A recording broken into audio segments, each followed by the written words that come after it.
Peoples party ने 27वीं आईनी तरमीम की बेशर शिकों पर तहफ़्फ़ुज़ात का इज़हार कर दिया है। सेंट्रल एग्जीक्यूटिव काउंसिल ने एक के सिवा तमाम नुकात मुस्तरद कर दिए हैं। बिलावल भुट्टो जरदारी मीडिया से गुफ्तगू में बोले कि आर्टिकल 243 में तरमीम की हिमायत करेंगे, NFC अवार्ड में तब्दीली और सूबाई शेयर खत्म करने की तजवीज़ को मुस्तरद करते हैं। किसी भी सूरत इस तजवीज़ की हिमायत नहीं करेंगे। मीसाक़े जमहूरियत में आईनी अदालत का जिक्र था, इसमें चारों सूबों की बराबर नुमाइंदगी हो। PP चेयरमैन ने बताया कि CAC का इजलास आज नमाज जुमा के बाद दोबारा होगा। जहाँ तक कॉन्स्टिट्यूशनल प्रोटेक्शन है सूबाई शेयर का आइन में, वो प्रपोजल पाकिस्तान पीपल्स पार्टी रिजेक्ट करती है।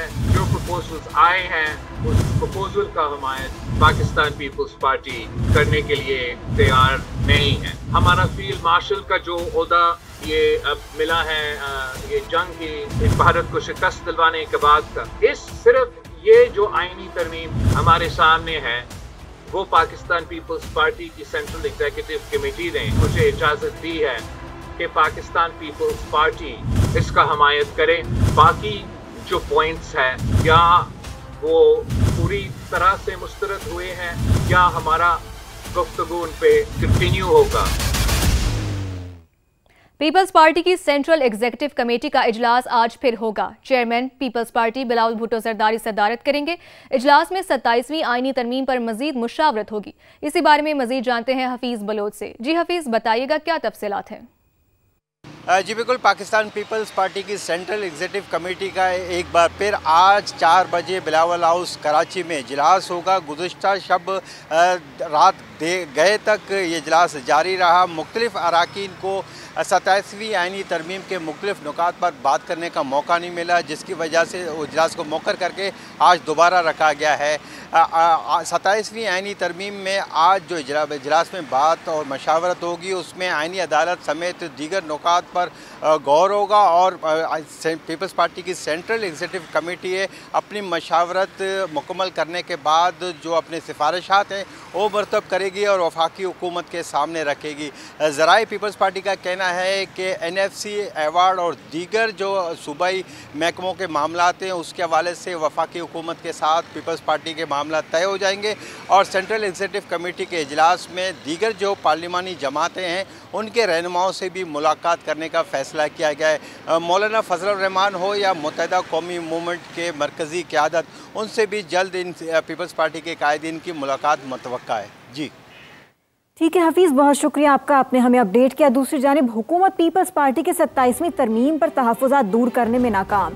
विफाकी काबीना का आज होने वाला इजलास मुलतवी कर दिया गया। इजलास में आईनी तरमीम के मुसवदे की मंजूरी दी जानी थी। 27वीं तरमीम पर पीपल्स पार्टी की जानिब से हतमी फैसला न आने के बायस इजलास को रीशेड्यूल किया गया। काबीना से मंजूरी तक आईनी तरमीम का मुसवदा पार्लियामेंट में भी पेश न किए जाने की तवक्को है। विफाकी काबीना का इजलास अब पीर या मंगल को बुलाए जाने का इम्कान है। वज़ीर-ए-आज़म शहबाज शरीफ आज गैर मुल्की सरकारी दौरे पर रवाना हो रहे हैं। विफाकी काबीना का अगला इजलास वतन वापसी के बाद होगा।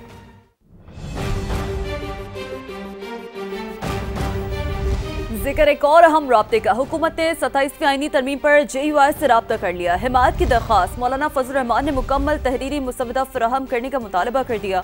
पीपल्स पार्टी चेयरमैन बिलावल भुट्टो का भी जमीयत उलमा इस्लाम से राब्ता हुआ। इसी पर बात करेंगे। बहजाद सलीम हमें ज्वाइन कर चुके हैं। जी बहजाद, बताइए, अहम राब्ते हो रहे हैं, जरा क्या बता रहे हैं?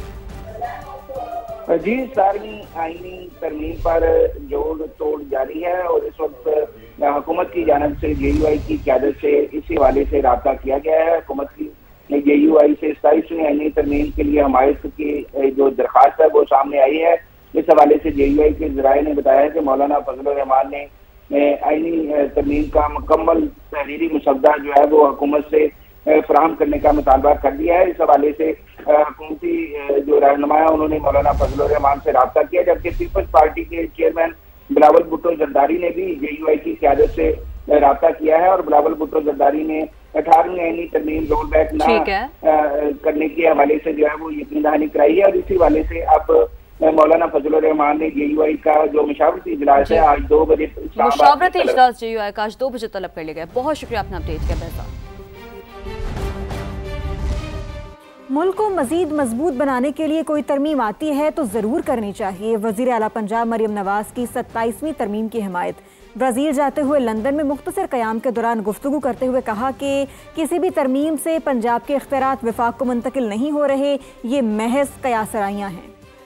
ऐसा नहीं है, ये आई थिंक ये मिसपरसेप्शंस हैं।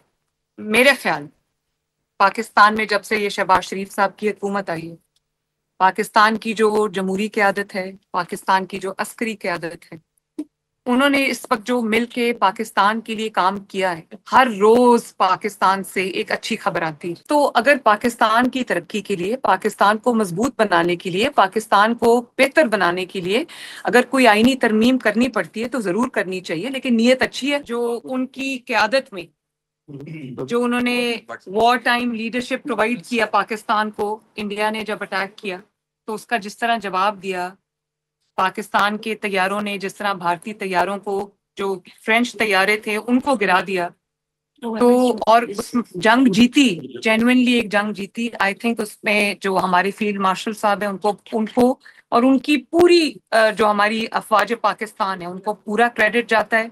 उन्होंने जबरदस्त लीडरशिप फराहम की और पाकिस्तान को माशाल्लाह पूरी दुनिया में एक जो है बड़ी इज्जत जगह मिली है। अब दुनिया पाकिस्तान की तरफ देख रही है, पाकिस्तान को सुन रही है, पाकिस्तान की जो मांग है वो बढ़ गई है। 18वीं तरमीम पर कोई समझौता नहीं करेंगे, ANP सरबराह एमल वली का ऐलान। कहा 27वीं तरमीम पर जिन निकात पर हमें एतराज है वो सबको मालूम है।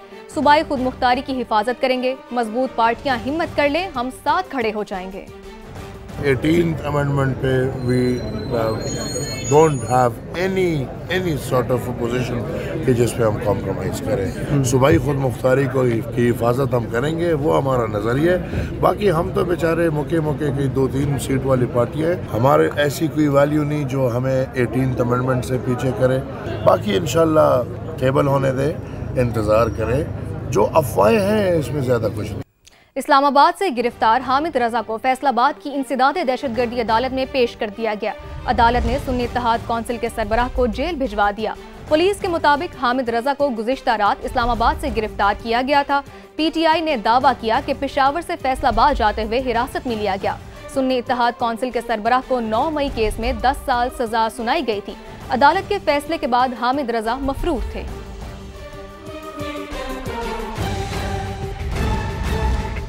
दूसरी जानिब चेयरमैन PTI बैरिस्टर गौहर कहते हैं कि हामिद रजा ने खुद गिरफ्तारी दी, वो सरेंडर करके अदालत से रुजू करेंगे। शाह महमूद कुरैशी से अस्पताल में मुलाकातें होंगी तो ही अच्छी खबरें आएंगी। बैरिस्टर गौहर ने वज़ीर आला सुहेल आफरीदी की गिरफ्तारी के सवाल को नजरअंदाज कर दिया। हामिद रजा साहब से मेरी बात हुई थी, उन्होंने इन्फॉर्म कर दिया था उसकी गिरफ्तारी नहीं हुई। उन्होंने अपने आप को सरेंडर किया था बिकॉज उनका एक ही केस है फैसलाबाद का, और वो कंस्पिरेसी वाला नहीं है। सब लोगों के पर्सनल डिसीजंस है। उन्होंने कहा था कि मैं सरेंडर करता हूँ।